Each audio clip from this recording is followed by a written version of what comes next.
Good evening, ladies and gentlemen. It is Wednesday, April 21st. We are in our second night of finale week. Our traditional Oscar preview is up now, where we go through the major categories of this year's Oscars and we tell you what we think will win, what should win out of the nominees, and what should have been nominated. Hi, everybody. My name is Jonathan Betzler. I'm one of your hosts here this evening. I've got Bogey here behind me. He's creeping up above the frame there. He won his Oscar in 1951 as Best Actor for The African Queen. So we are prepared for the Oscar preview. Here are my co-hosts to preview the Oscars with me. First, ladies and gentlemen, an alcoholic screenwriter who will not be silenced for his politics any longer on his first ever Oscar preview, Alex Evans is here. Hey, everyone. Good to be here. Next, ladies and gentlemen, the 8th member of the Chicago 7, also on his first ever Oscar preview, Patrick Taylor is here. Right on, my brother. Right on. All right, guys. All right. So, Alex, you're not drinking with me, but Patrick, what are you drinking? I'm drinking a little bit of Gentleman's Jack. I've got a twist off. I've got a little Sauvignon Blanc, which is my favorite white, and I got it's called Small and Small from New Zealand. It's a New Zealand Sauvignon Blanc. So here, while I'm pouring, ladies and gentlemen, here is the slide of the drinking game for you, the audience. Whenever I say the words all time, contrived or contrivance or verisimilitude, you drink. When Patrick cannot remember the name of a movie or an actor, you drink. And when Alex makes an obscure historical reference. This is a drinking game that the fans actually came up with. They made these recommendations. So thank you to the fans that submitted these ideas. We will play along with you. At least Patrick and I will play along with you in terms of the drinking game. So cheers, guys. Thank you for doing this. Oh, I spilled already. I haven't had a sip yet. Careful. New Zealand Sauvignon Blanc. I dig it. All right, what's next up? Oh, the hat. I got to explain my hat, ladies and gentlemen. So this hat, Patrick and Alex, is actually not an actual sports team. It's from a movie. So the first trivia question for you guys of the evening is, does anybody know what movie this is from? A League of Their Own. Rookie of the Year? Guys are the worst. This is the New York Knights from The Natural. It's relevant because The Natural got 4 Oscar nominations, 1 acting nomination. Does anyone know who was nominated from The Natural? Robert Redford? No, they're striking out, guys. I know you in the audience know it better than these guys. Glenn Close got a Best Supporting Actress nomination in 1984 for The Natural, and she's nominated here again tonight. Full circle. Here we go. Getting into the nominees. Love it. This year, there are 514 films eligible for Oscar. Far more than there usually is due to the relaxed rules that the Academy did in terms of the pandemic. A lot of documentaries and foreign films this year became eligible that otherwise would not be, that really added to the list. Here is a chart of how many films we have watched from year to year. And there at the very bottom of the list, you can see young Alex last year set the new low in 2019 when he watched 23 of the 344 eligible films. So we will see if he can vindicate himself this year. So we're going to find out how many of the 514 films these guys watched. Alex, 23 last year. How'd you do this year? 45. So that's almost double. Do what I can. 45 films for Alex. This is Patrick's first time doing a modern year. He did 1959 last year. How'd you do for 2020 films? 36. 36. If you look back at that chart, that is well ahead of the all-time low set by Alex last year. All right, last year I saw 104 films out of the 344. As I said last night, I got a late start because I kept positively hoping that theaters would open and I would be back in theaters, and then they never really did. So this year I got an even 100 out of the 514. My second lowest out of the modern films, but still a decent number of 100. Wide variety of films that I can talk about with you guys. Alex, you ready? I am. Time for the categories. The Oscar preview is up. First category is really Alex's category. Best Cinematography. So these are the nominees. In my top 5 cinematography of the year, I've got 0 of these 5. What I think the winner will be is I think it's going to be Nomadland. The Academy will be dazzled by all the sunset shots. Does anybody disagree that Nomadland is going to win this award? You both disagree. All right. You don't think it's Nomadland? What do you think it's going to be? I think Mank might win. Are you on the Mank bandwagon as well? Yeah, I just think that there's way more technical achievement with how the camera's moved around, using a lot of like the period grip gear and other stuff. But it's not And what you think should win. The Academy is people that are professional filmmakers and people in the industry. Nomadland looks like it was shot on an iPhone. 9 times out of 10, it's really politics when you get to these awards. And I feel like this will get carried up in the Nomadland sort of sweep. One thing I would say about the Academy, some of them are professional people are working on sets every day. A lot of them are publicists are eligible for these awards. And, all sorts of branches of the Academy vote on this, as opposed to the Guild Awards, where the cinematographers vote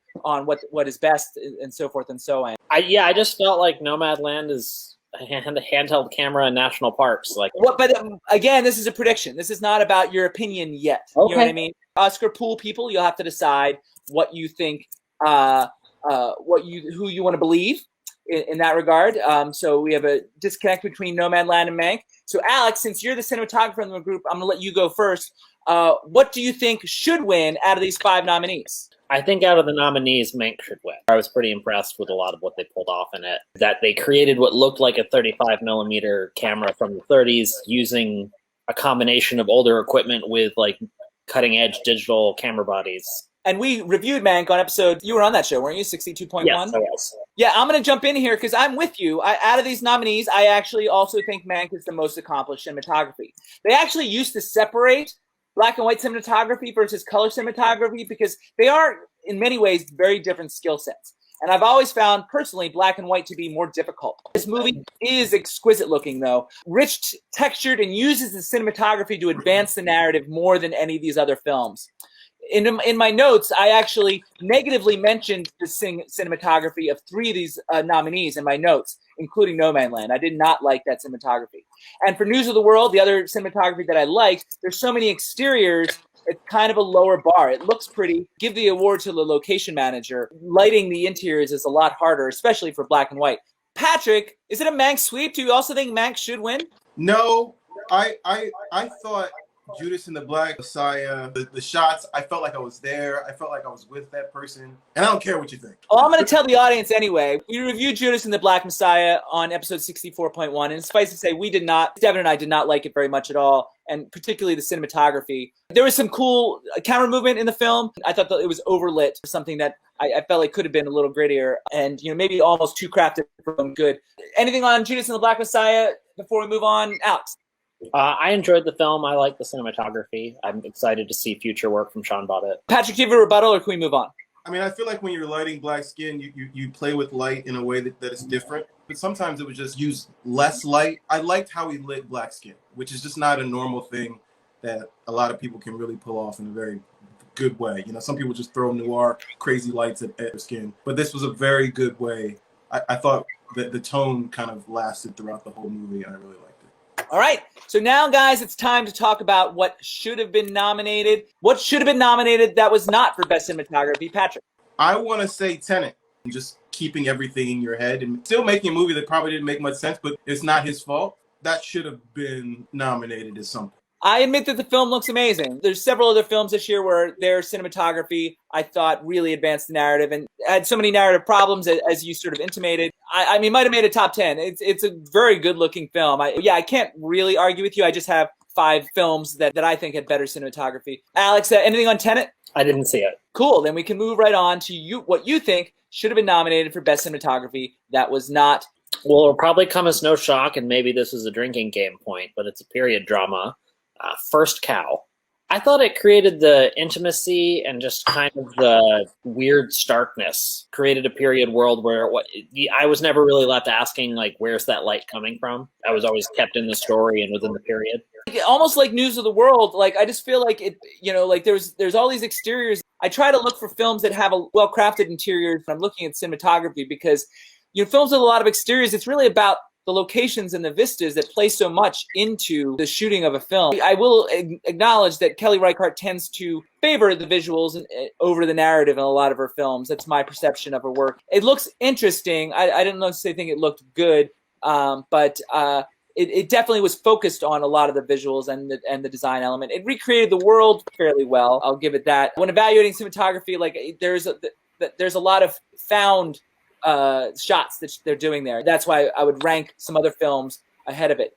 Patrick, anything on First Cow? No, I didn't see it. My film that I think should have been nominated for cinematography, actually my top two choices for cinematography are actually Italian films, but I'm going to go with Nikolai Bruhl's breathtaking work in Pinocchio, my best cinematography of the year. I've always had some issues with the fairy tale itself, so suffice it to say the visuals of the film are its strength. Cinematography I find to be lush and gorgeous. It's very crafted, but in this case, it's extremely appropriate. And the framing is on point throughout, offering depth in both the image and the story. I don't love the film by any means, but in terms of cinematography, I thought it was pretty outstanding. Did anybody see Pinocchio? No, I'm interested to see it, though, and you talking about the cinematography makes me more interested. Cool. I mean, I'm not going to call it a good movie. The look of it was pretty outstanding. Patrick, you looked confused. Pinocchio doesn't interest me. He had a hard pass on Pinocchio, which is fair. I was initially not going to watch it, in fairness, but it was nominated for 2 major Oscars, so I felt like I had to. Not categories that we're going to talk about tonight, other craft categories. Patrick, Judas and the Black Messiah or Tenet, what's better? Oh, Tenet. For you, Alex, First Cow versus Mank, what's the best cinematography of the year? I'd say Mank. All right, and for me, it's Pinocchio is my number 1 cinematography of the year. All right, you guys ready to move on? Yeah. Let's do it. All right, and here we go. Moving on to the next category, which should be, and it is, Best Adapted Screenplay, my least favorite category of the year. I've got 0 of these 5 in my top 5 adapted screenplays of the year. And once again, and I can't justify it, but general consensus seems to be that Nomadland will win again in a category where people think less about the art of adapting a screenplay and more about their favorite movie in the category. Does anybody disagree that Nomadland's going to win? I think it will win. It's a woke time. I don't know. Maybe One Night Man because of the subject matter. It's got a real strong chance in my mind. Guys, now it's what we think should win in this category for Best Adapted Screenplay. Out of these 5 nominees, Patrick, what do you think should win? Is it Nomadland? I just want to see Borat win. I think it's a really stupid movie, but I want him to win. I don't understand. It's a different kind of writing. I mean, it's really not the same kind of screenplay writing. It's really just like throwing ideas at a wall and then crafting them. I mean, arguably, that's what Nomadland is, too. I'm not justifying Nomadland at all. This is where Devin and I almost ended our friendship over Borat. I find the film offensive. I think Sacha Baron Cohen should be in jail. Their approach in terms of tricking real people, I think gives artists a bad name. I agree with a lot of the politics sometimes. What they uncover is meaningful, but the way they go about it, I think, is horrendous. And so for that reason, I am very offended by Borat and his approach towards things. So I would never consider it in this category personally. Alex, anything on Borat? Is that also what you chose? No, I did not choose Borat. Do you have a rebuttal for Patrick and me? I understand Patrick's feeling about just like it kind of would be a big disruption in the face of what normally gets qualified. And so, I don't know, just disruptions are noteworthy or entertaining. It's entertaining for you and this year, but I mean, like, I think about the Oscars and the posterity. You know what I mean? Like, I think about 50 years from now, people are going to, the way we look back at Roberto Benigni winning Best Actor. Patrick, do you have a rebuttal on my comments? I do. I think the filmmakers would rejoice in your hatred of this movie. I'm sure they would. I think as a provocateur, as someone who tries to get you to feel something and to understand his point of view, he's amazing at it. He's already shedding a light on how ridiculous some of this documentary stuff is. Don't believe anything any of these documentarians say, because they're all just giving you their own perception of reality, and it's just a slice of what's not even real in the first place. He's doing a service. You're not giving him credit for that service, for making a mockery of documentaries as real life, because they're not real life. I acknowledge that the film was successful in what it tried to do, but the way they went about it, I find to be offensive, and that's my prerogative, and that's my right to feel that. You know, we talked about it way too much last night, but I mean, I think we both got our points across. Alex, what is should win here out of these 5 nominees? I would say One Night in Miami by Kemp Powers. Created all the characters really well, that the interplay between them, the chemistry was really there on screen. It seemed like it was there on the page, too. I thought you would like this movie. I very much did not, primarily because I thought it really, really failed to make that leap from theater to cinema. That happened at the screenplay stage and on the shooting stage, the blocking and so forth and so on. I thought it was really, really poor in terms of opening up the play and trying to at least to make it fly on screen. It was way too talky. I thought it was actually did a poor job of what it needed to do, which was not just be the play. And any attempts to sort of get it out of that room, were sort of forced and contrived as maybe we can drink to the contrived. I'm almost done. I gotta I'm very much not a fan of One Night in Miami. I think that really missed the mark. The play itself might have been fine and good, if it not itself a little cheesy and contrived. But my main issue was that it really failed to make it a movie. I like that it was contained in the way that a play would be. That appealed to me and my sensibility. Patrick, you insinuated that I think you liked the film. Yeah, I really like the film. I don't like a lot of films that I think could be plays because they're just kind of refined to a couple locations. I thought each of the characters, like Alex said, were defined. I thought I learned things about these characters. It drove conversation as well. So when I think about these, I think about the art of adaptation, the art of like taking something and making it into a movie. So, I mean, it's not so much the play itself that I'm having an issue with. It's the way they're crafted into a movie. And Alex, this is a good segue for me. You good if I move on to mine? Yeah, absolutely. My choice is also a play that got turned into a movie. When Alex and I did our 1988 review, we both said that the winner of Best Adapted Screenplay should have been, do you remember who won 1988? I feel like if they didn't, it should have been Dangerous Liaisons, which was Dangerous Liaisons, written by Christopher Hampton. And here, once again, ladies and gentlemen, I have Christopher Hampton co-writing with Florian Zeller this time for The Father. Honestly, I don't really love The Father, and both Jim and Devin had it on their list. I didn't like the film that much. I liked it better than One Night in Miami, though, and that's why it's here. I think it did a better job than One Night in Miami, specifically, of opening the play up. It failed on that level to some degree, just less so. It should have kept the limited perspective of the play instead of seeing things from Anne's point of view. But I don't really love it, nor the screenplay, but based on these nominees, this is a category I really didn't like any of these films. Out of what's here and the art of adaptation, The Father is what I have. Anybody have anything on The Father? Man, I enjoyed it. I wouldn't say it was probably in my top 10, but I thought it was okay. It didn't feel like, it felt a little like Anthony Hopkins was phoning it in. We're talking about screenplay right now. We'll get to him later.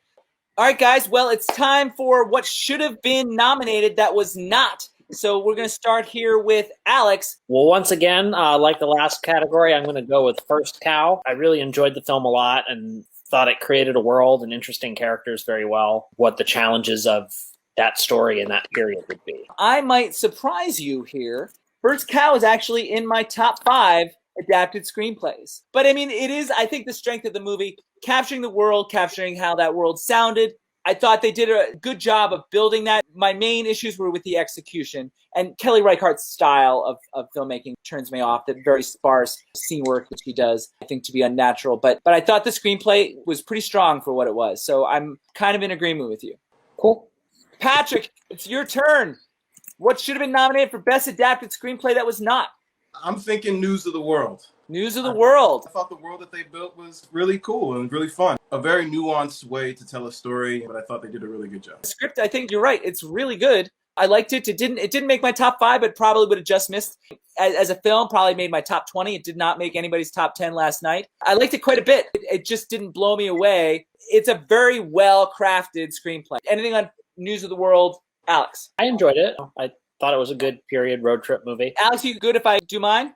Yes. My choice for Best Adapted Screenplay that was not nominated is The Glorias. One of the most inventive and original approaches to the biopic that I've ever seen. I think the most important thing about the approach is that even though it covers the events of Steinem's life, it never loses sight of the character and the arc that led to her activism. I was dreading the film because the potential for preachiness was very high, but it all flows quite naturally without ever being didactic, and as a result, it's more effective to me. Feminism is obviously a part of the fabric of the film, but I don't think it's the root of what the film's about. It's about finding one's voice, and the bus metaphor, along with visualized moments of self-reflection, were very effective to the very end. All the elements came together to touch me very deeply, and perhaps even more, make me feel empowered. So guys, I've got The Glorias. It came up on my top 10 last night, so that might not surprise some people that watch that show. Guys, The Glorias, has anybody seen it? I have not. All right, so we can move right along. It's on Amazon if anybody's interested. Is that one of those movies, Patrick, that you looked boring and you didn't want to watch? I just did. I didn't come across it. Didn't come across it. All right. Here we go. Time for next category. Best Original Screenplay. Believe it or not, ladies and gentlemen, I do have one of these 5 nominees in my top 5, and we'll get to that shortly. The film that I think will win, ladies and gentlemen, it might surprise you guys, everybody's talking about Promising Young Woman. It's a very zeitgeisty film right now, and it won at the Writers Guild. It's written by a woman, which is a factor. Plus, Aaron Sorkin has already won. Does anybody disagree that Promising Young Woman will win? I disagree. I disagree. All right, what do you think will win?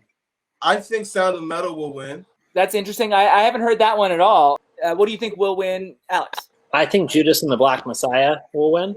I feel like a lot of the kind of politics being discussed in it are things that have been debated a lot on the national stage, especially in the last year. I just want to point out to the audience that are filling out their Oscar polls, neither Judas and the Black Messiah or Sound of Metal have won any precursor awards. The Trial of Chicago 7 won at the Golden Globes, and Promising Young Woman won at the Writers Guild. So those are usually the tells.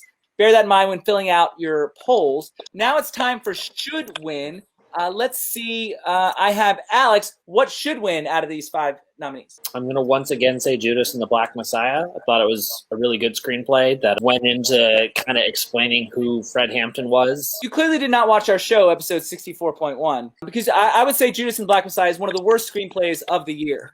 For me personally. The major issue with the film was the screenplay, and we talked about it a lot on episode 64.1. At least Devin had my back on that. I think it had an issue with perspective. I think it never should have told things from the FBI perspective. I think it should have stayed with Lakeith Stanfield's perspective the whole time. It got really didactic and preachy and lost sight of character. I personally disagree with you vehemently. Did you also have Judas and the Black Messiah?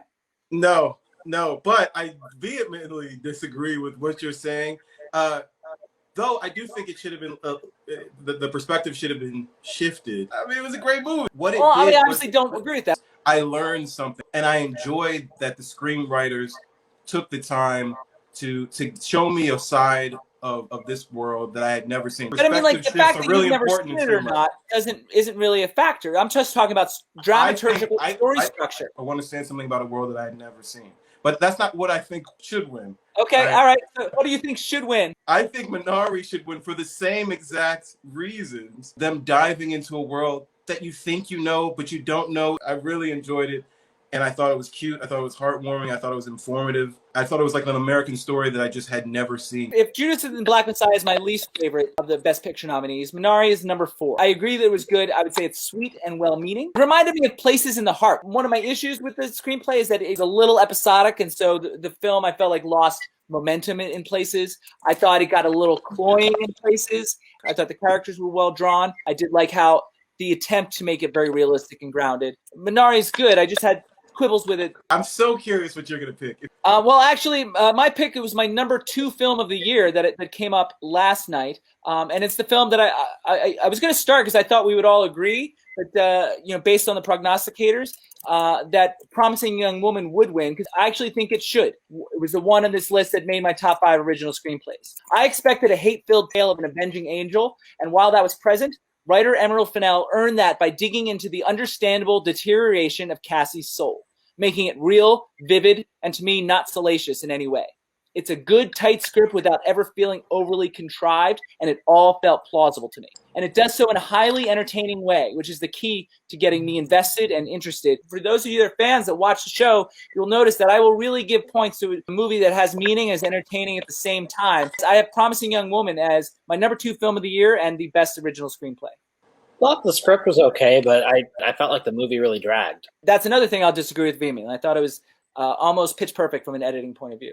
Patrick? I thought that this was a good film. I thought it was a film I've seen a million times from a different perspective, which I definitely enjoyed. I wouldn't put it at the top, but I didn't think it changed my mind about anything. I don't know that I feel like I need the movie to teach me something. I feel like for me, it needs to deliver its message in a cinematic and interesting way, an entertaining way. And I think it accomplished that. And it affected me. It moved me. And it was good. I'm not going to take anything away from it. It showed me the depth of the male soul. I didn't think it was better than the wholesome family that this was revealed to me through Minari. Minari, to me, is a little overly sentimental. It's a fine line about what works for me and what works for you. I just think it's interesting that usually there's, at least in the should wins, there's some agreement. but we haven't had much agreement at all because there's only 5 nominees. You'd figure there'd be some crossover. It's time to move on to what should have been nominated that was not. And so I'm nervous what Patrick has to say here. Patrick, what is your should have been nominated original screenplay? I honestly think all of these things all these things are better than what I'm about to say, right? So this was a hard one, but the film that I did enjoy as a twist on the Groundhog Day was Palm Springs. I thought that was a cute story, a tight package. I enjoyed it, a new kind of a cool hip tone to it. Patrick, I have Palm Springs as my second best original screenplay of the year. Hey! Not the one I was going to mention, but I have it second. And those of you that watched the top 10 last night know it was my number 4 film of the year, and I think Jim had it as 8. I expected to be annoyed by the gimmick. Actually turns out to be one of the more effective love stories I've seen in a long, long time. So it's a high concept premise. It beautifully explores existential ideas as well as modern romance and manages to do so while being enormously entertaining. And I think the script goes a long way to help this. It occasionally gets hokey, but not enough to take away from all the successful building of intelligence and emotion. Entertaining, interesting, intelligent, and charming. I think it's a great pick, Patrick. We have not exact agreement, but close. Anything on Palm Springs? Alex. I really enjoyed it. So that's the closest we've gotten to being friends tonight, guys. That's pretty good. Are you disappointed by our friendship now, Patrick? I'm a little saddened by it. There's a little bit too much kumbaya for me. Bring on the hate. And it sounds like between the two, Patrick, you'd prefer Minari over Palm Springs. Oh, yeah. What do you got? Alex, best original screenplay that was not nominated. The film I Care a Lot. Super interesting and brought up a lot of real issues that exist within elder care. Did it in such an unexpected and bold way. I am lukewarm on I Care a Lot. Entertaining-ish is something to say, but at the same time has a certain level of contrivance. I forgot that's a word. Cheers, Patrick. Contrivance. Get a better lexicon, man. Heightened tone sort of diffused the message for me. The whole mob element of it felt a little overbaked for me. It sort of took me out. I wish the character work was a little more dimensional. I wish Marla had shown a little more vulnerability to round her out. I guess I wish the narrative didn't feel so in shape so that it felt more organic. It's not bad, but I wouldn't qualify it as good either for me personally. Patrick? I was like, when did she become an action hero? She learns how to kick out car windows and survive car crashes and attack people. I thought it got really far-fetched in the third act. They're slimy, but in a cool kind of way. Am I slimy in a cool kind of way? No, you're not cool. So you'll notice he did not say I'm not slimy.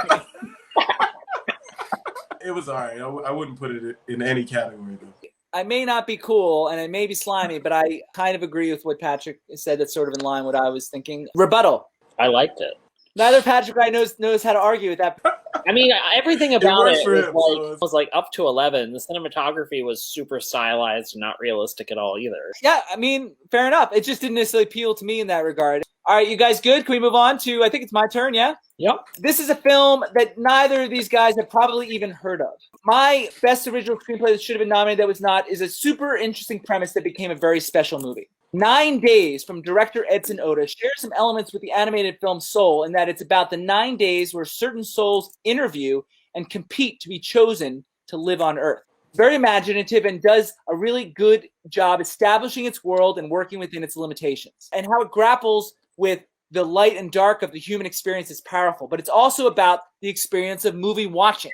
The way the characters experience other people's lives is how we experience film, and it shows why the art form is the great connector in whatever form it comes in.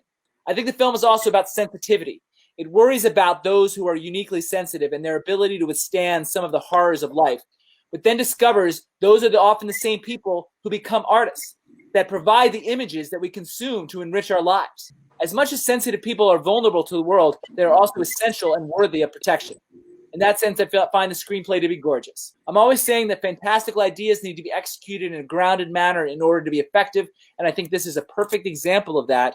Has anybody even heard of 9 Days? I have not. Easy enough to move on. Wait. I thought you were describing the animated film Soul for a second. It had a similar initial premise. Because I was like, oh yeah, I did love Soul, but I wouldn't think about putting that in this category. But I got you. Okay. Time to move on to the acting categories. Let's see what's first. It's Best Supporting Actress. These are the 5 nominees, and I have one of these 5 nominees in my top 5. Yoon Yu Young, I think, is going to win this particular award. And if you don't want to pronounce her name, she says you can just call her YJ. She won the SAG Award, which is one of the big predictors. She's got all the momentum right now and is basically the Meryl Streep of Korea. Does anybody disagree that YJ will win Best Supporting Actress? I completely agree that she will win. I don't think so. Amanda Seyfried is probably going to win for Mank. Not this year. All the prognosticators have Amanda Seyfried in like last place. She's not won anything so far.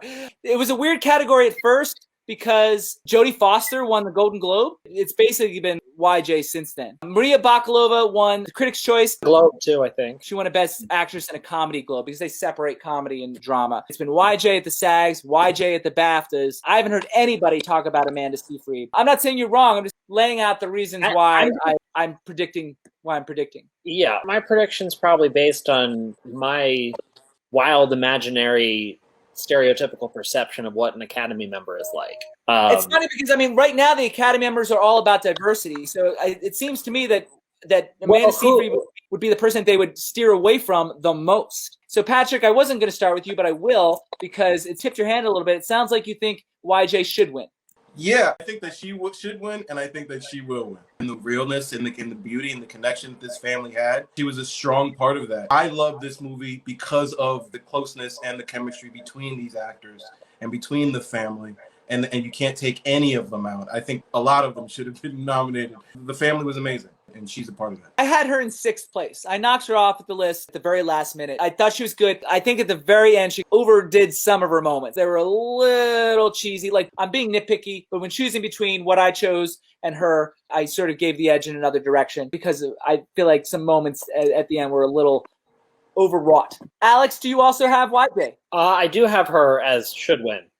Tell me why. She gave a really grounded and nuanced performance. Like, I bought her as part of the family and the matriarch, where she was kind of like a soft and a hard presence within the family all at once, depending on the needs of the scene. And I just found her really compelling to watch. I agree with a lot of what you said, and until it wasn't. I mean, I feel like, her 3 or 4 final scenes were, I think, less believable to me and a little over the top, but it's a hair. For me, guys, it was a battle of the foul-mouthed grandmothers to me. And because I found YJ to be a little cloying at the end, I went with the same actress that we all named as our Best Actress of 1988, Alex. And I also singled her out as should win Best Actress in 2018 for The Wife. And here I am again singling out Glenn Close for her work in Hillbilly Elegy. She was my 5th Best Supporting Actress, so that would make her tops for me out of these 5. She was quite convincing to me, nailing all the beats in a pitch-perfect way.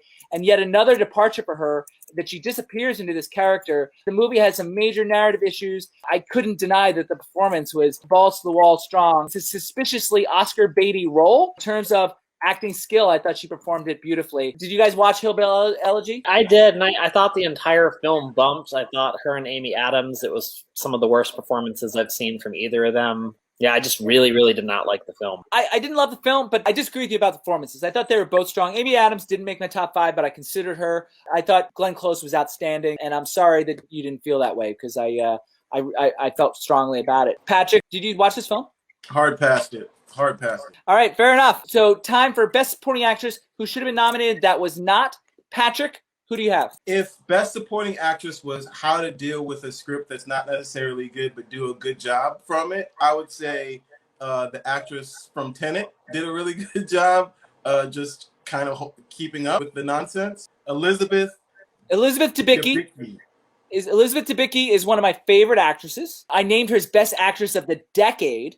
As Best Supporting Actress of the Decade, this past decade, for her work in the film Widows. She gave the Best Supporting Actress performance of the decade, and I think she's an outstanding actor. I don't think the role in Tenet necessarily rose to the level of something that I would consider. She was great in it, though. She's always good. The thing about performances is, it's like diving. It's like degree of difficulty versus is how they meet the dive, so it's like a combination of the two. And the degree of difficulty on this particular performance, I think, was not as strong. She hit all the beats. She's great. It's just not as dimensional a character on the page. Her having to hold up the movie with such a terrible leading man, I think the movie was better because it's funny. I don't disagree with that. But Elizabeth Debicki in Tenet Alex? Again, I didn't see Tenet. Oh, I forgot. I'm sorry. I apologize. I'd forgotten. I've re-poured the wine already, so I might be forgetting what you've said before. I apologize. So we're going to move on to Alex's Best Supporting Actress that should have been nominated that was not. Alex. I'll preface this by saying I felt like this was kind of a weak year for performances. But if I had to pick of the films that I've seen, I would go with Saoirse Ronan and Ammonite. It's funny that you mentioned that. I had Saoirse Ronan in my top 5, and then YJ knocked her out from Minari, and then Glenn Close knocked YJ out. So I guess I would have Saoirse Ronan as 7th. It's a good performance. You really get a sense of her sexual awakening in the scenes leading up to her eventual shift. It's such a different character than we're used to from her. Meeker at first until, of course, she's not. It's a really well-done performance, and it happened to just miss my top 5. But I disagree with you about it being a bad year of performances because I've got all these performances that I have ahead of her. I acknowledge that as a really, really good performance. Patrick, anything on Saoirse Ronan and Ammonite? I did not view it. Are you guys good if I move on to my Best Supporting Actress that should have been nominated? Yes. So this is from a movie that I dislike. I've mentioned it several times. That I've just liked this movie, and these guys tend to like it. On episode 64.1, I said that the best thing about film Judas and the Black Messiah was the extremely vulnerable performance by Dominique Fishback, my Best Supporting Actress of 2020. You can go back to the episode to see more detail, but suffice it to say she has the single best, most honest moment in the whole film. She's a real find, and I think for all the diversity in this year's crop of nominees, it's amazing to me that the Academy failed to notice this exquisitely crafted performance. Dominique Fishback, I think, is going to have a huge career, and what a confident performance. I thought she was amazing, Patrick. It was just such a small role, but she did amazing. I guess that's not the point. You're right. She did bring life to that role, and she humanized the whole film. I'm sad I didn't even think of that. The film relies on her for the emotion, I think. She's an emotional center of the film, for sure. Alex, Dominique Fishback in Judas and the Black Messiah. Yeah, kind of similar to what Patrick was saying. The role was so small within the film that it was easy to overlook. But when I think about it, Mahershala Ali's performance in Moonlight was probably less scenes. It's true. I mean, like, it was smaller than some of the other ones I was considering, but not small enough to discount. That's where I landed. She really is the glue that kind of holds the story and the characters together. She is the key to the movie for me. The strength of it, the only thing that I really thought was special about it. You would be the voice of those moments. The real person that character is based on is where most of the perspective that went into making the film came from. And maybe she benefited from playing someone that was still alive, and the others didn't necessarily have that privilege. YJ or Elizabeth Debicki for Best Supporting Actress, if you had to choose between the two? YJ, for sure. Alex, Saoirse Ronan or YJ? YJ. So, guys, that's our Best Supporting Actresses. Are we good? I am. We're good. All right. Best Supporting Actor, and I'm about to talk about the same movie, ladies and gentlemen, here. These are the 5 nominees. I have one of these 5 nominees in my top 5 supporting actors. The one I think will win, and he's won everything. So if these guys disagree with me, they have not been paying attention. Daniel Kaluuya in Judas the Black Messiah has won every single award. Does anybody disagree that he's going to win this one as well? He better win. Alex, will he win? I think Prediction? So we finally have some agreement on will win. So ladies and gentlemen in Oscar pool land, you can check that off as 100%. And I'm going to start here because as much as I've been complaining about Judas and the Black Messiah, and this is, again, my ability to separate what I liking performances versus liking the movie, I do think this is the best performance out of the 5. It is my 3rd best supporting actor performance of the year. It's a showy role, but he does it proud. He hits all the beats, making them real and avoids scenery chewing. He was very committed to the detail of his character, and it shows. So I do have in my top 5 supporting actors of the year, and I talked about him on the show in episode 64.1, so you can hear about it more there. I think he's very strong. It's a great performance in what I perceive to be a lackluster movie. But yeah, so I have Daniel Kaluuya here as will win and should win. It sounds like Patrick agrees. Yeah, no, he was captivating, strong. I mean, when I heard that he was in supporting, I was like, I thought it was his film. That's funny. I had the opposite reaction. I'm like, what is Lakeith Stanfield doing in this category? He's the leading role. He was the way to show you Daniel's life. It seems like there's no leading role in this film if both of them are relatively. It's interesting that you had the opposite reaction. I think it's a bad performance, Lakeith Stanfield, but I do think that it's his movie. It's about the conflict that he had in being an informant. I agree with Daniel Kaluuya in this category, and I do think he's the best supporting actor in this category. When I watched it, I saw it completely opposite. That's interesting. I don't saw him as see a it as way a to- biopic about Fred Hampton. I see it as a story about the betrayal of Fred Hampton. Yeah, and they had to make Fred Hampton into a hero. Listen, I think let's not take anything away from Daniel. Whatever he had to work with, he killed. So the big question now, is it a clean sweep, Alex? It is. I also think he should win. It's a clean sweep! We got our first clean sweep of the night! Bring it on!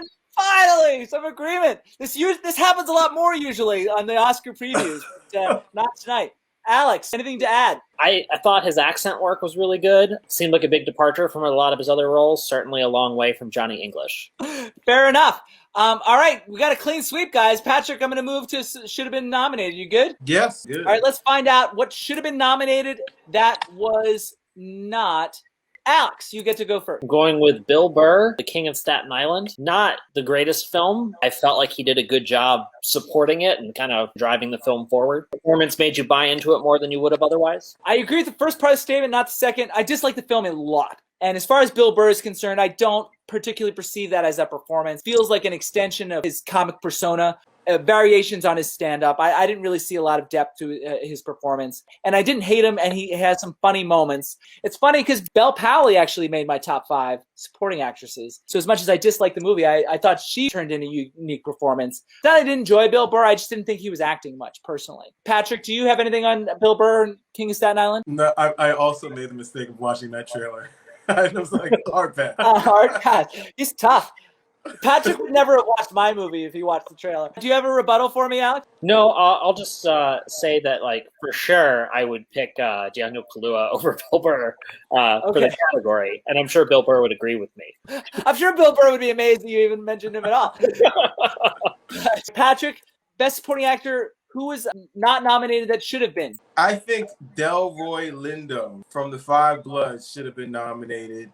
He acted his ass off. He did a really amazing job. He was better than Sacha Baron Cohen. I know that. Delroy Lindo was the front runner in like April. People's interest in the movie just like almost like Amanda Seyfried and Mank. It just sort of faded so far to the point that he wasn't even nominated. My issue here is when you say he acted his ass off, I feel like that was way too much. I mean, like that was the kind of scenery chewing that I object to wholeheartedly, and I blame Spike Lee a lot but Spike Lee's got to like rein him in, and Spike Lee, it sounds like, encouraged him to go way over the edge. I just stopped believing him as a real person. I don't think he got PTSD right. Like that didn't feel real to me, and that's a combination of his performance and the screenplay. The screenplay and the direction put him in a bad spot. One thing I always say about Daniel Day-Lewis's performance in There Will Be Blood is it's impressive that he can get to a certain plate in terms of the histrionics, but they're not always called for. So I feel like the choices that were made to go to that level were inappropriate more often than not. I think the more you make those choices, as he did in this movie, the less that they become believable. He gets to the point where I just check out of him completely. I'm like, I'm done with you as a character. That's my personal feeling. Alex, do you have anything? I like the performance in Five Bloods.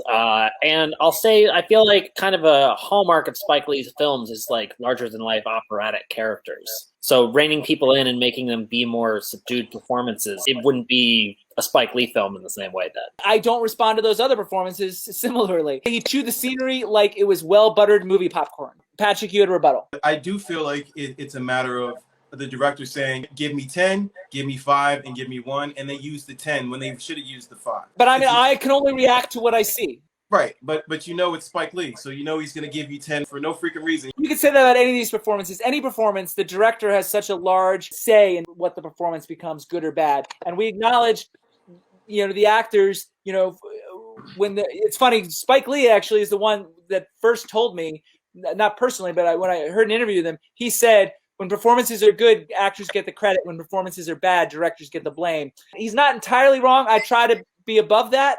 But I mean, so I think, yes, it's impressive that he got there, but the fact is it didn't land as a performance. I find it to be like acting gymnastics unnecessarily. There was a lot of craziness that he put in that is going that you're commenting on. He's That's making part his of the film performance, too fast. regardless if it's his fault or not. It is a part of the performance, and I agree. Spike Lee and the editing team does him a disservice. Yeah, that's where I think I think they didn't need that. They showed his PTSD and all types of other moments. They didn't need the monologue, but that's a freaking Spike Lee thing. They He's in talk that at the similar camera. They situation love that. to Judd Apatow. He's similar to Judd Apatow and Quentin Tarantino in the sense that there's nobody that can tell him no. All his movies now, and Quentin Tarantino and Judd Apatow, are stories in excess. They're either long or there's moments that are too big because they don't have the team around them. They become bigger than their films, I guess is fair to say. And that's true of Spike Lee, I think, which is why I feel like their films have gotten increasingly worse, to me personally. They've lost their edge and potentially lost touch. Any more on Delroy Lindo?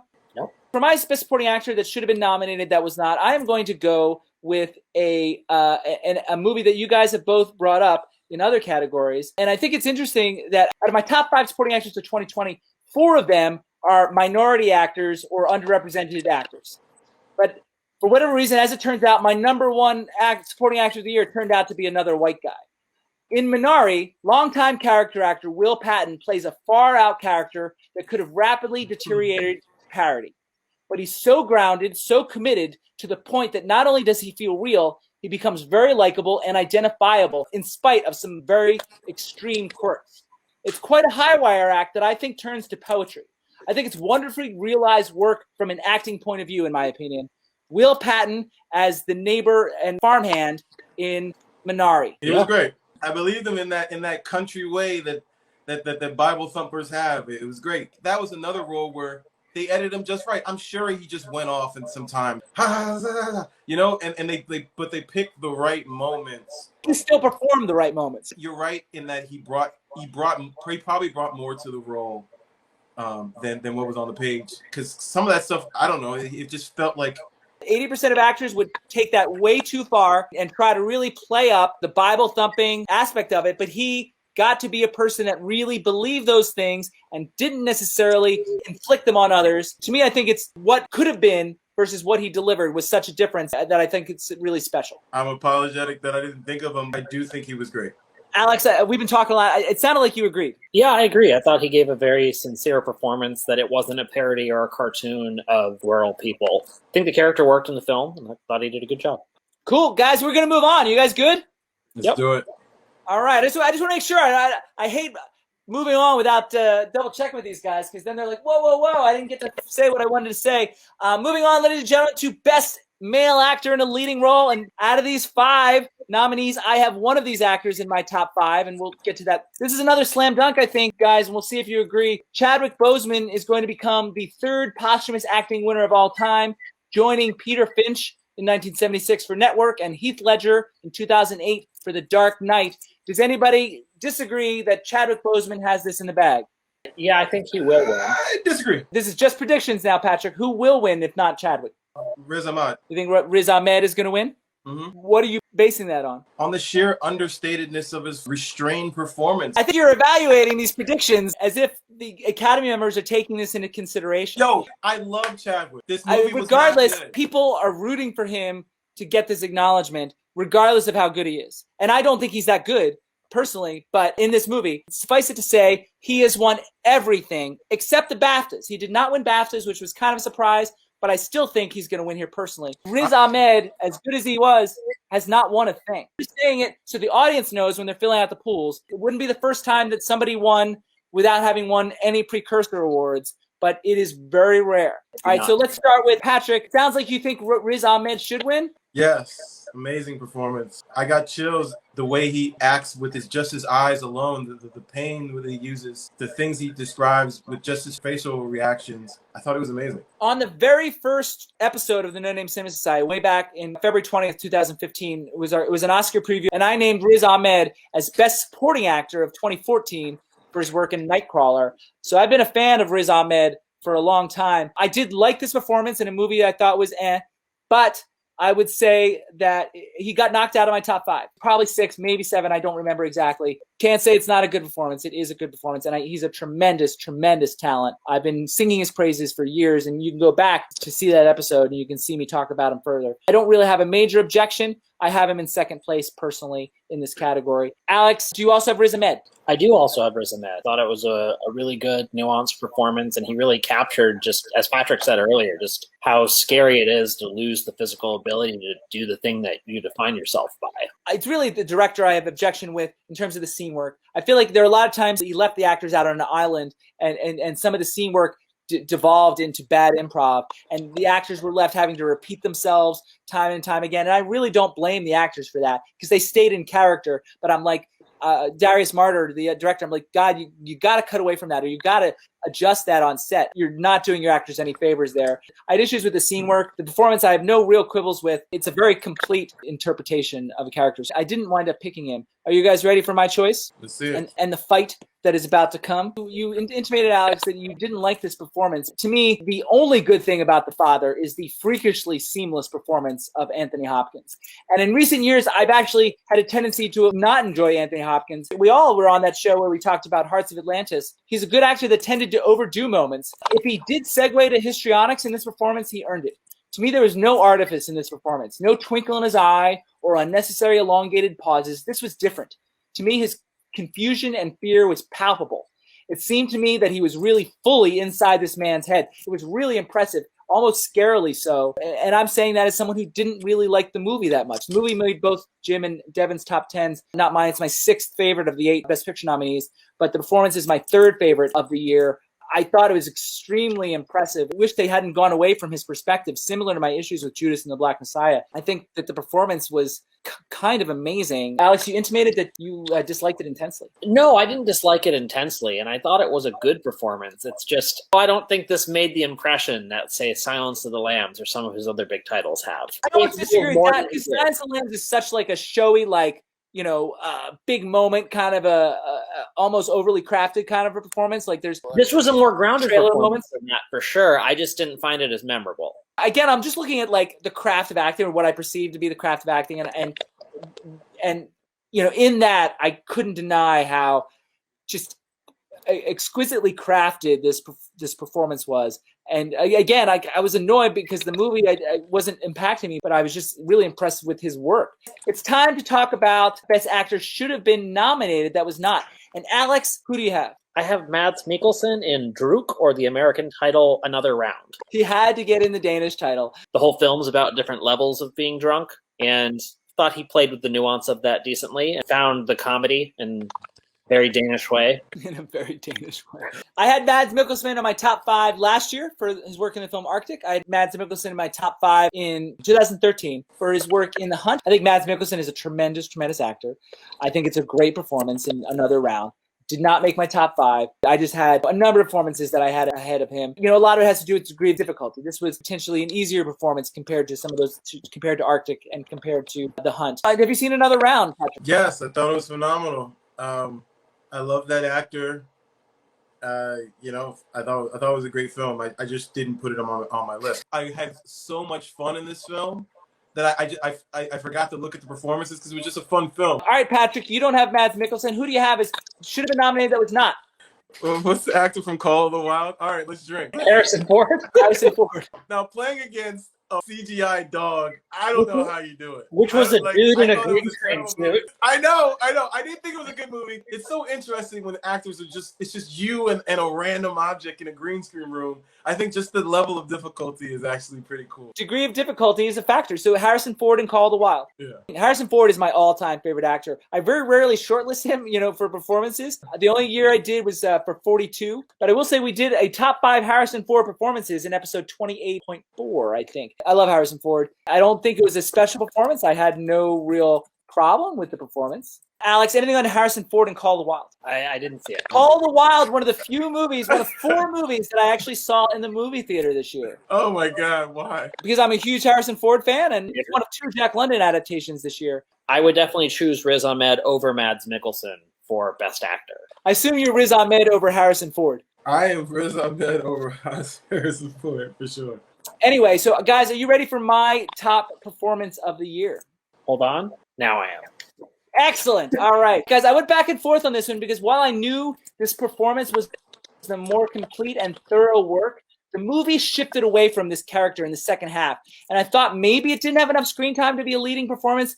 it was borderline. But then the BAFTAs shortlisted him for lead actor, so I feel a lot better about recognizing Ralph Fiennes for The Dig as the best actor of 2020. He is next level extraordinary. If his accent and physical choices weren't enough, he slowly unravels the soft center of Basil's hard exterior, the disappointments of his past, which largely come from his social standing. It's a unique and comprehensive transformation. It's just great, great acting at its best. I have Ralph Fiennes in The Dig on Netflix. Did anybody see The Dig? I did not. So we can move right along. So guys, this is by far the closest, toughest category I've seen in a long, long time. As much as I disagree with the Academy, I have 3 of these 5 nominees in my top 5 performances of the year. It's kind of amazing to me that I have so much overlap with the Academy. It's very rare, and it is by far the closest to call. The only one that I think is absolutely out of it is Vanessa Kirby. Everywhere I look, pick someone else. Andra Day won the Golden Globe. Frances McDormand won BAFTA. Carey Mulligan won Critics' Choice, and Viola Davis won SAG. So each of them have won for the precursor awards. I look at the prognosticators and the buzz, and I think the small majority thinks Carey Mulligan will ride the wave of positivity for the film to a victory here. I don't feel super confident about it. Most prognosticators that I've looked at will not commit to one. They will say this person or this person. So it's interesting. I've never seen that before. It's chicken. So if I had to pick one, I'm filling out a ballot today. I'm saying Carey Mulligan. I might change it by Saturday. Is anybody with me that thinks she will win? Patrick's a no. No, I have a different choice for will win. All right. So Alex, we'll start with you. Who will win? I think Frances McDormand from Nomadland is going to win. The little bit of buzz I'm able to pay attention to, it feels like, is around Frances McDormand. It is a confusing year with all of them getting the other awards. The only knock I would say about Frances McDormand is people know she has 2. So I think that is a factor. If she had 1 Oscar and not 2, I might be on board with that. But the fact that she has 2 Oscars already will take votes away from her. That's my assessment personally. Patrick. Also, it will be Andra Day. I think she will win. She was a surprise winner at the Golden Globes, and certainly the ability to do your own singing, which Viola Davis did not do, is a huge factor here. 3 different will wins. So voting people out there, you have to choose who you believe with. This category is a toss-up. So, whoever made the best arguments is the person you should go with. Patrick, time for should win out of these nominees. Is it also Andra Day? No. I think she should be penalized. The script is horrible. It should be Frances McDormand. I thought she was the character. I forgot who she was. It was great. I just had performances I liked a lot better. It's not her fault. She didn't have the opportunity to show enough range. But when evaluating performances versus other performances, that took it back to me. Are you also on the Frances McDormand bandwagon, Alex? No, I'm not. Do you have a response to Frances McDormand? I thought the performance was okay. I would put it top 2 of these 5. The super pregnant pauses throughout all of it. It just felt very self-satisfied. Yes! Let's bring out the sign. Bingo! Absolutely. That's exactly what I'm talking about. She's not one of the 3 in this category that made my top 5. So I didn't really have her in there. But so Alex, what is your should win? I think Carey Mulligan out of these 5 is who should win. Carey Mulligan is my 3rd favorite actress of the year. And obviously I've talked about how much I like the movie. It's my number 2 movie of the year. Tell me why you think she should. These 5 performances, it's the one that drew me in the most. Kind of seeing the character unravel and her different machinations came through clearly. Hard to argue, and I had a hard time choosing between her and who I eventually chose. We are going to have 3 different choices here, but it was close. She is as advertised. This is another complete performance, which is essential to making this movie more than just a preachy message movie. Digging into the understandable deterioration of Cassie's soul, she and director Emerald Fennell made it very, very real to me. Without her, this movie would not have worked as well as I think it did. I know Patrick wasn't a big fan. Patrick, do you have a rebuttal on Carey Mulligan? I didn't see Oscar-level performances. I saw a fun movie that I could get behind and I could watch for an hour and a half. I give extra bonus points when something is entertaining and evocative at the same time. Do you have a rebuttal for Patrick, Alex? No, I understand his critique. And again, I'll go with, like I said, of the 5, it was my favorite performance. If I made a top 5 list like you do, I don't know that any of them would have made it. So guys, I have a 3rd actress altogether for my best actress in this category. She's my 2nd favorite performance of the year, just ahead of Carey Mulligan, and it was close. And it's in such an ensemble, but again, looking at the craft of acting and building a character, I have Viola Davis. It's far less screen time than any of these other nominees, which I struggle with. But in terms, again, in the craft of acting, it's such a detailed, vivid, and complicated interpretation. I think it's another complete transformation for her. The depth with which she dug into this character and brought something out in Between Fences and this film, she responds to August Wilson better than a lot of these other actors. I feel like a lot of these other actors, Chadwick Boseman included, got into the scenery chewing. I think she made her moments work beautifully, and so I have Viola Davis. Patrick? I love her as an actress. I didn't lose myself in her character. She didn't have enough screen time to really pull me in. I had so many problems with the screenplay, just being in one room, 2 rooms. I just didn't like the film. I didn't see any stretching of her acting ability. I disagree with that completely. I think it's so different from stuff that she normally does. It is so vivid to me. I feel like she disappears. Alex, anything on Viola Davis? I thought she did a great job in the movie. It felt like she didn't have a lot of screen time. I struggle with that, but again, just looking at as a result, the performance was less memorable for me. Well, I'm just looking at the acting work. I'm trying to look at the choices that actors are making and the depth that they bring out in the character, and that's sort of my criteria when evaluating his performance. And I saw so much of that in her. These 3 top performances that I have, Davis, Mulligan, and the one that I'll mention shortly, I think are just next level. In a year of movies, what we all seem to agree is a weak year for movies, I do think that some of these performances will stick with me for a long time. Are you good to move on, guys? To Should Have Been Nominated? Oh, yeah. All right. Oh, yeah. Oh, he's ready.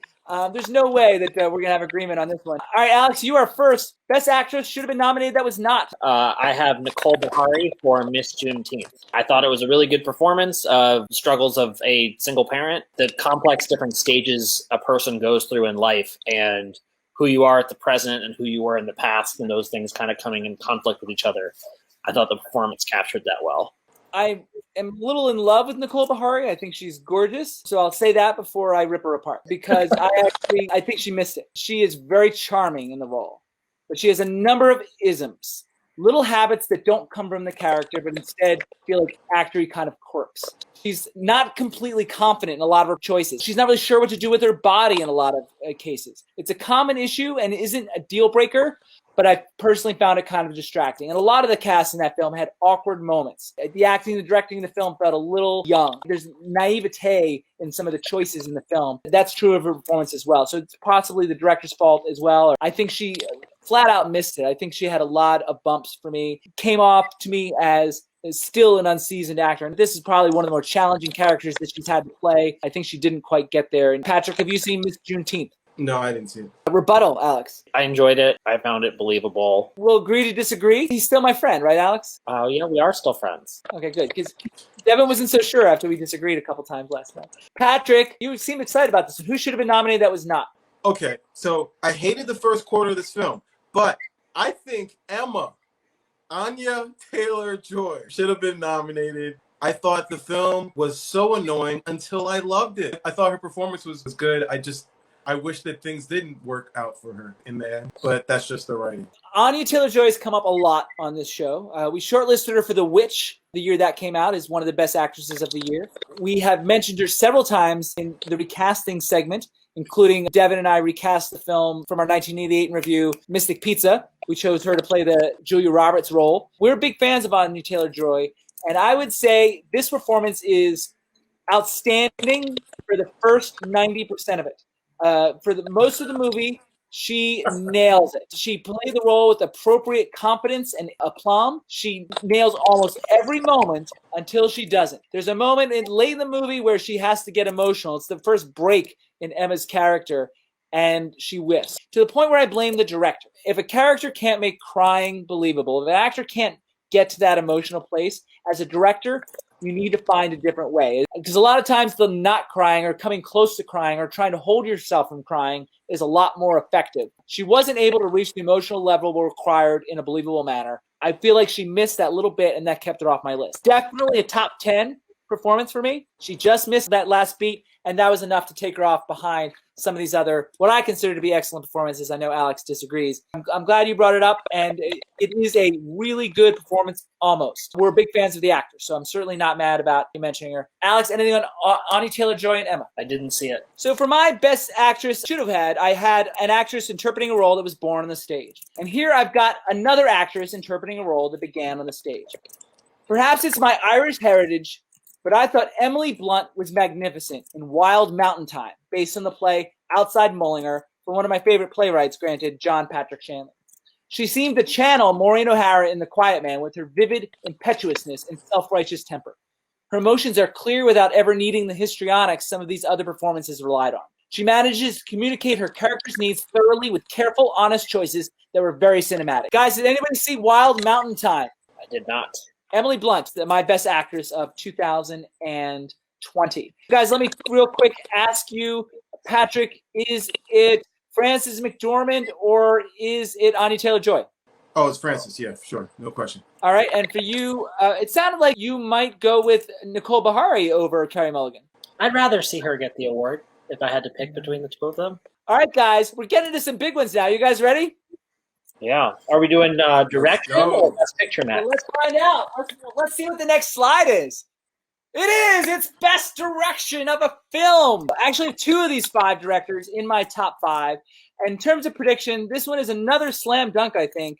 One director has won every single award, and the VGA award has only not matched the Oscar 8 times. But granted, last year was one of those times. Guys, Chloe Zhao, I think, is going to win this award. I think it's a slam dunk. Does anybody disagree that Chloe Zhao wins? I think she's going to. Yes. All right, so we're agreed on that. So we're going to move on to should win. Patrick, is it Chloe Zhao?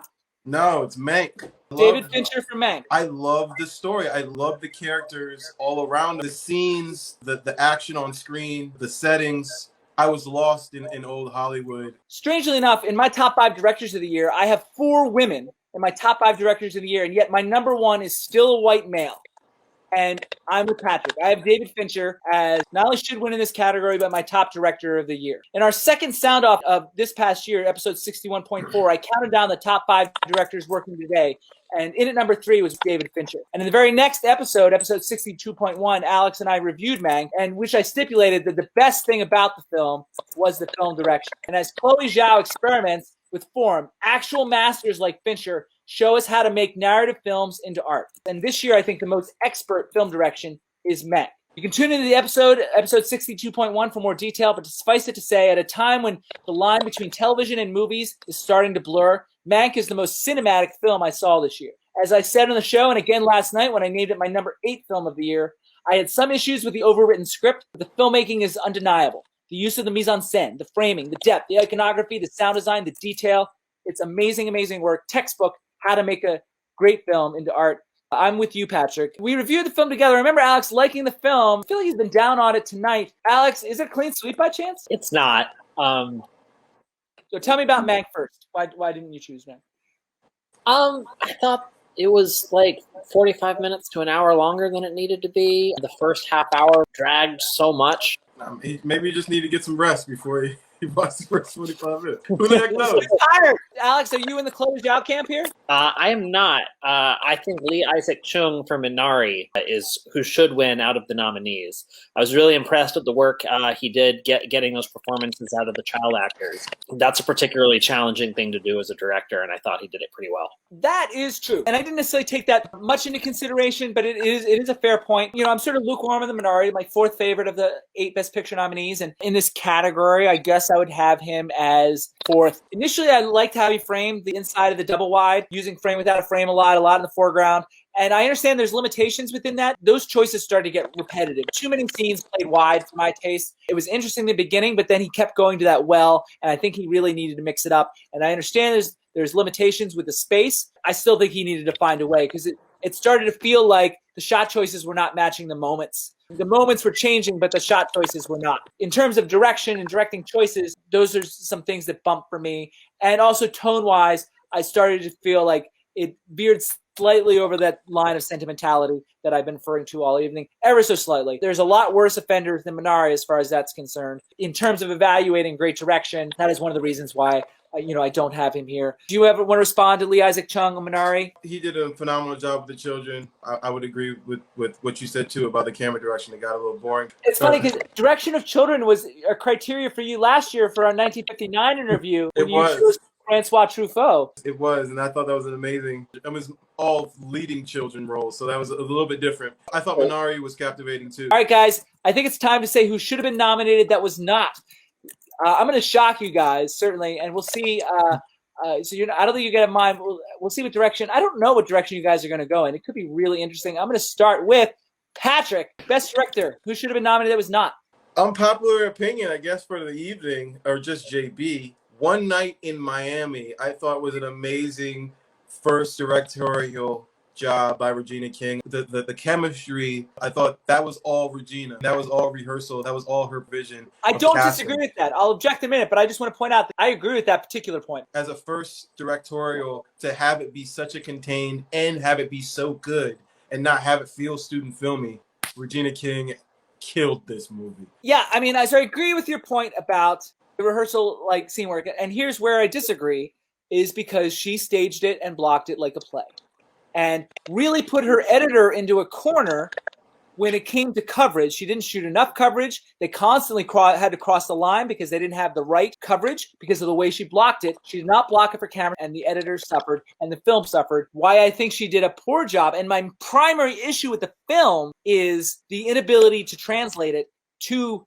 cinema, to make the play a movie. And that's the biggest challenge that plays have. Tomorrow night when we do our 1970 in review, I'm going to say that again over and over again. It's a constant issue. I agree with you about the scene work, what the actors were doing and the way that she worked with them. All that was so clear to me, the vividness of the characterizations. But where I think she failed, and I'm actually going to use that word failed, is turning it into a movie. She failed to be a film director. She was a good director, but failed to be a film director, if that makes sense. I imagine, though, Alex is going to agree with you and not me. Yeah, I also have Regina King for One Night in Miami as who I think should have been nominated for Best Director. Woo! I thought she brought out great performances, and I thought that movie did a good job with the cinematography, just capturing the characters and being flattering at the same time. More than anything, Regina King hurt this movie in terms of the shift from stage to screen. Kent Powers didn't help either. I think he needed to do a better job in the screenplay of opening it up. I think it really landed with the thud. If she directed on stage, it would have been extraordinary. Really, really whiffed for me. So we're really far afield from each other on this particular thing. But I'm glad you guys are in agreement with each other. Yeah, I don't think she should have won. Yeah. I think she should have been nominated because of the performances alone. There's more. I mean, like, that's good, and that's a part of film direction, but there's more to film direction than just that. Definitely.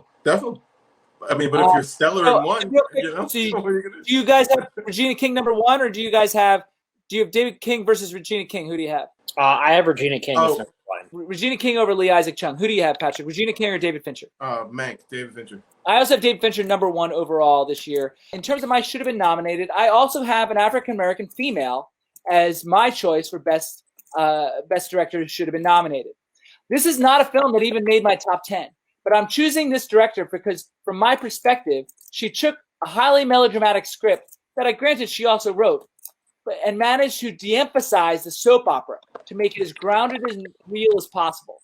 I often say how direction is the art of interpretation, and that's why I think Stella Meggy's work in The Photograph was my third best direction of 2020 and should have been recognized by the Academy. She fought for extremely realistic scene work and elicited some outstanding performances from the cast. Out of the 20 actors I shortlisted among the 4 acting categories, 3 of them come from The Photograph. I had Lakeith Stanfield as one of my top 5 best actors for the year. Rob Morgan and Shantae Adams, both in their supporting categories, were all amazing, and that doesn't happen in a vacuum. I loved where she put the camera almost always. A ton of beautifully framed wide shots, which belies the romantic thrust of the story in the very best way, playing against the stat factor. In some ways, the anti-Minari. The laconic pace was also unexpected and kind of perfect, and the smart, jazzy score was luscious and not overused. It didn't make my top 10. It had some problems with the script, again, which she also wrote, but the choices, the camera choices, the performances were really, really strong and counterbalanced a lot of that. So again, thinking about the art of film direction, I thought it was a beautifully directed film that didn't come from such a great place. Patrick, you gave me thumbs up. The Photograph. Yes, the Photograph was great. I didn't quite like the ending, but it felt like an art film that was plot-driven. It was beautiful. It had pieces of experimental nature. It had great storytelling. And it was the nostalgia. Like when they went back to the 80s, you felt like you were there. She did a really good job. That's mostly true, except, for scenes that took place in 1984, she used some songs that came out in 1986. I made a specific note of that in my notes. It's small stuff. I still chose her for the best directors of the year. I'm just saying, I noticed these things, Stella. Don't think that I don't. Are you going to add it on IMDb Goofs? I don't think that I am. She's just going to have to watch the show to find out. All right, guys. So you guys both had Regina King and I had Stella Mengi. Are you guys ready to move on? Yes. It is the big final award of the evening, and it's another one that is going to be really hard to predict. Of course, Best Picture's next, everybody. Obviously, none of these is my number one film of the year. I have 2 of these films in my top 8. There's 8 nominees, that's why I'm saying that. But in my top 5, I only have 1 of these films, and we'll get to that. In terms of what will win, anywhere you look will tell you that Nomadland is going to win. In most years, I go with what seems to have the momentum. However, Best Picture is the category I've gotten wrong, and it's because of the preferential voting system that is now in place. And what that means is voters don't just pick a winner in this category like they do every other category. For Best Picture, they rank them. So your favorite film gets 8 points, your second favorite film gets 7 points, and so forth and so on. It's the only category that is true in. Every year, we've had kind of upsets in the Best Picture category. That is one of the reasons why I think that The Trial of the Chicago 7 will stage an upset and win Best Picture. It is the difference between love and admiration. Generally speaking, people admire Nomadland, but people love The Trial of the Chicago 7. It's the emotional content, whether it's manipulative or not. That's why Roma didn't win. It's why La La Land didn't win. It's why The Revenant didn't win. It's why Gravity didn't win. People respected those films, but they loved Moonlight. They loved Green Book. They loved Spotlight. My disclaimer to the audience is I am in the minority on this one, so bet along with me at your own risk. But I'm following my gut. I rarely take chances on these, but I'm taking a chance on this one. I think there's going to be an upset here, and I think it's Trial of Chicago 7. It's got momentum, and it's got Netflix, meaning everybody's seen it. So that's why I'm picking Trial of Chicago 7 here in spite of all the critics awards. I'm on a limb here. I'm acknowledging that this is an unpopular pick for will win. Does anybody with me or see my point of view? I see your point of view, and I would say of the 8 films nominated, that Trial of the Chicago 7 has the biggest tent in terms of audience. That's part of it. So it's not, nobody agrees with me about Trial of Chicago 7, right? No. What do you think will win?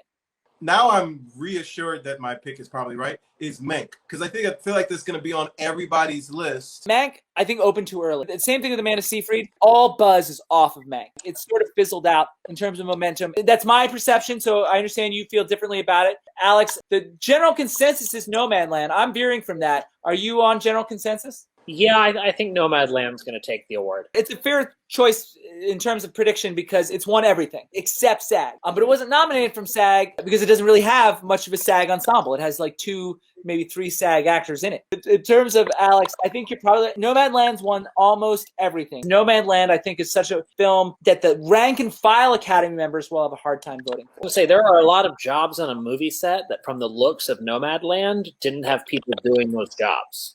Exactly. So now it's time for what should win.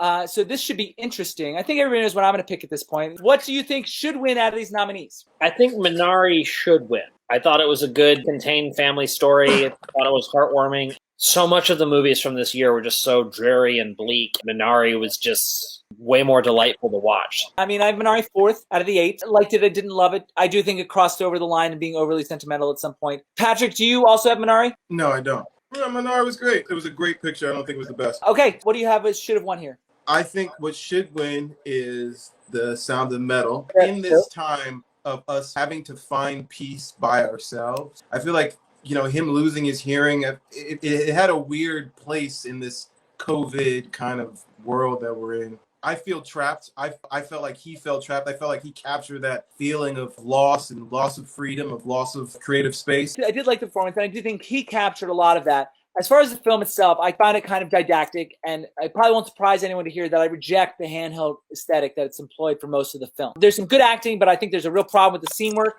that I talked about earlier. There's a lot of things that I felt were disingenuous. The film was about learning to live with your disability, but it's sort of preachy along these lines, and a lot of the choices I found to be over the top and obvious. There were a number of quality moments in the film, not enough to leave a dent. I have it in 5th place amongst the 8. For me personally, I have Minari ahead of it. I would say I like Minari a lot more. I really reject didacticism in a film, and this film to me was heavy-handed. I will say though, it was Devin's #1 film of 2020. It didn't move me at all. Anything that's didactic like that will turn me off. Alex? I thoroughly enjoyed the film, and I was definitely moved by it as well. I will agree with you, JB, that the handheld cinematography, I think well-chosen static frames could have worked a lot better. It comes off as a director and DP not having the patience to tell the story in a more controlled and cinematic way. I agree, and it's often lazy, and I think they feel like it is something that is more gritty or realistic. More often than not, it's just a contrived gimmick to achieve that same goal. I don't think it works. I actually think I find it kind of false more often than not. Yeah, it started with a rock band. It started at a rock show. It started in a mosh pit. And if the rock shows were handheld and the rest of it wasn't, I would respect it. Yeah, right. Out of this 8 nominees, given what you said, can you predict what I'm going to pick as Best Picture here? What I think should win? Promising Young Woman, of course. My second favorite film of the year is Promising Young Woman, and I think it should win here, obviously. I already talked about Emerald Fennell and Carey Mulligan made it real and not just about hate, or at least it explains the hate in a visceral, cinematic way. Filmmaking is actually quite excellent, especially for a first-timer. Vivid, competent, and visually interesting. The straight-on shots were very effective, as was the occasional unbalanced frame. Some really great ideas that didn't call attention to themselves. I often talk on the show about the spoonful of sugar, if you will. The most effective way of getting a message across is to make it entertaining, and this is the perfect example of that, as opposed to something like that Sound of Metal that was preachy to me. This had a message, but it wrapped it up in a Tootsie Roll, tasty, entertaining way. I think it is a terrific film, a meaningful film. I was impressed with the way they told this story. So you guys are mixed on it, but I don't know if you have any more to say about Promising Young Woman. I liked the film. Despite my criticisms of it earlier. And I do think it is a good story about friendship and loss. Before I ask you guys what should have been nominated, do any of you, is Minari and Sound of Metal your best picture of the year? Or is this next film going to be your best picture of the year without telling me what it is? Sound of Metal is my best picture of the year. You have Sound of Metal. So you agree with Devin, his number one film of the year is Sound of Metal. Alex, is Minari your favorite film of the year? No. What you're about to say. All right, so that's which I'm sure you'll hate. For me as well. We have Sound of Metal as his number one. What's your number two film of the year, Patrick, that should have been nominated? What should have been nominated was Photograph. My choice should have been Best Director. I love the world that they build. I wanted to live in it a little longer. It was interesting to me to learn that Stella Maggie also wrote the script because my main issue was with the script. And I feel like every choice she made as a director counterbalanced the melodrama of the script. And that's why I was so impressed with her as a director and a filmmaker, because you're right. So much of the filmmaking choices were artsy in the best possible way, motivated by the moments and grounded moments. To your point, this movie could have been The Notebook, like really cheesy, and it wasn't that. It didn't make my top 10 because the script was so shaky. I thought the filmmaking was so good, which is why I singled her out. I thought it had 3 of the best performances of the year that I mentioned, but also Issa Rae was a problem. I like Issa Rae generally. She's very good at being funny and charming. But when she had to get emotional, she bumped for me. So she was a major, major detractor in the film for me. She didn't carry the weight of her relationship with her mother around with her. When she had to flirt with Lakeith Stanfield, she was great. The rest of that stuff that was important to the movie, I feel like she struggled with, and that's what held the movie out of my top 10 or 20. I could agree with you on that, but I did think that she looked phenomenal. I've never seen her look better, and that's a testament to the cinematographer. It's a testament to the lighting. The world that they built is just beautiful. Agreed. A beautiful world. I agree with that, and she did look gorgeous. I just had some issues with the performance. Now we're going to find out what Alex's number one movie of the year. Last year he did his top 10, and last year's number one was Honey Boy, which also made his top 10 of the decade, which was my number 6 film of the year. So Alex and I have a history of crossover. It doesn't sound like it's going to happen this year. Alex, what is your number one movie of the year? My number one movie of the year is One Night in Miami. And I know you're going to vehemently disagree, but I really, really love the movie. What's funny is I knew you would like it because it was about historical figures meeting in a hotel room, because I know you've written something dangerously similar to that. I really just like that film. Do you have more to say about it? All the performances, the cinematography, the costume design, the musical sequences, all of it really stuck with me and stood out. When I'm evaluating best of 100 films, I really have to acknowledge that it didn't jump off of the screen because the weight of the play, to me, personal opinion, weighed it down. I know that you're a fan of it as well, Patrick. Alex, I wrote it down as one of my options. Listen, it was a great film. I think the photograph gave me more of a world. To JB's point, I wish they found ways to get out of their, that hotel a little better. I enjoyed it. Ladies and gentlemen, my number one film of the year, and the should have been nominated for Best Picture, is the film 9 Days. I really liked how there was no magic in it in the traditional sense. The wonder of the strange purgatory was all handmade, which I think fits into the existential theme. In spite of the small visual scope and limited budget, the film manages to be about so much. The way the characters experience other people's lives is how we experience film and shows why the art form is the great connector in whatever form it comes in. I'm always saying that fantastical ideas need to be executed in a grounded manner in order to be effective, and this is a perfect example of that. I was swept up into the world created by director Edson Oda and was reminded, along with the characters, the power of being alive and also the power of what I do for a living, making movies. This movie is about life. This movie is about movies and how they affect our lives. In many ways, to me, this movie is everything. 9 Days from director Edson Oda, I think, is the best film of the year. I don't suppose you guys have anything to say to that. No, you've made me interested to watch it, though. Patrick? Check it You out. don't have a hard pass? I don't know what it's about, but if it's anything like the animated film Soul, I'll check it out. I'm going to move on. You guys good? I'm good. So now, tradition for my lightning round, for you Oscar pool people out here, you guys have to vote on other categories. I'm going to do a lightning round of what I think will win and should have been nominated in some of the other categories. So here we go. And these guys, can get their notepads ready and see if they want to respond. First, best makeup. I think Ma Rainey's Black Bottom will win. I think Pinocchio should win. The makeup is a big part of what makes it work. Costume design, again, Ma Rainey's Black Bottom will win. Pinocchio should win. But what should have been nominated, and this might seem like a left field choice, the contemporary work in Eurovision, I thought was outstanding costume work. Sort of outlandish, but very inventive. Animated feature will win and should win is Soul, that Patrick mentioned earlier. Production design will win and should win is Mank. It's some great work, and Patrick has already mentioned that as well. What should have been nominated is another film that Patrick should have mentioned. I can't believe that Emma was not nominated in this category. The production design was so detailed and wonderfully executed. Editing will win and should win is, the film seems to be unpopular here tonight, but I think The Trial of the Chicago 7 displayed the strongest editing of the year. They had a lot of different storylines to carry on, a lot of different characters to balance out. That's something I think they did well. Should have been nominated. My favorite editing of the year is a very much maligned film, Sia's film Music, which depicts a young handicapped person and has these musical sequences that display what goes on in the inner life and mind of this handicapped girl. Documentary is a category that can go in a lot of different directions right now. I've actually seen all 5 nominees been mentioned by prognosticators as could win here. But the one I keep hearing the most is Time, the short documentary that's on Amazon. And what should win is Crip Camp, my favorite documentary of the year, and also made both Jim and Devin's top 10 lists. What should have been nominated is the documentary Dick Johnson is Dead. Best song also can go in a lot of directions. I'm going to say the song from The Life Ahead will win because it's such a wide open year. It's called Scene. And because Diane Warren has never won an Oscar and she's been nominated like 17 times. So I think Scene from the Italian film The Life Ahead will win here. But what I think should win is I'm again going to call it Eurovision.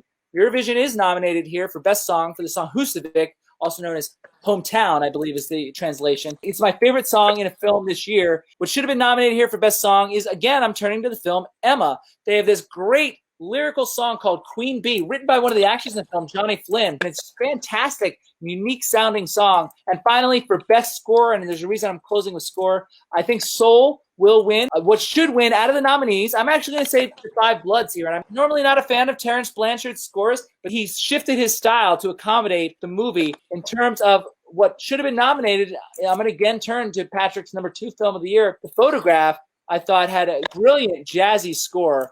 My favorite score of the year that added huge parts of the movie and again counterbalanced some of the melodrama. I thought the jazzy score of The Photograph was quite brilliant. We have a brilliant composer here in Patrick, so that's why I close the score to see if he has any opinions on the scores of the films of 2020.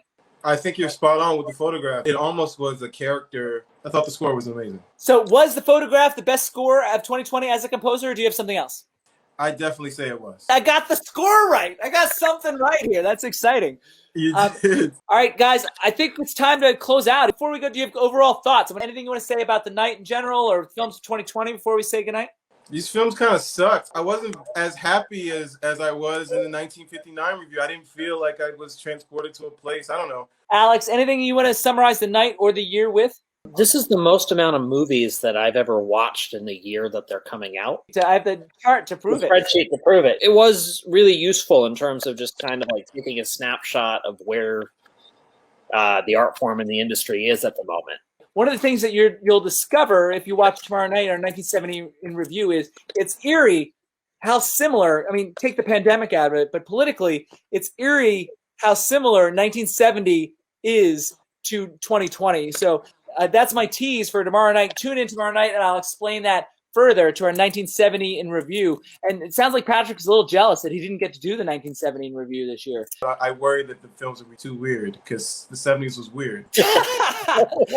So tune in tomorrow night for the 1970 review. That is 9 Eastern, 6 Pacific. So we will see you then. All right, guys, say goodnight to the audience. Good night, everyone. Thanks for listening or watching. Good night. And with that, ladies and gentlemen, for Alex, Patrick, and myself, I can now declare this meeting of the No Name Cinema Society is adjourned.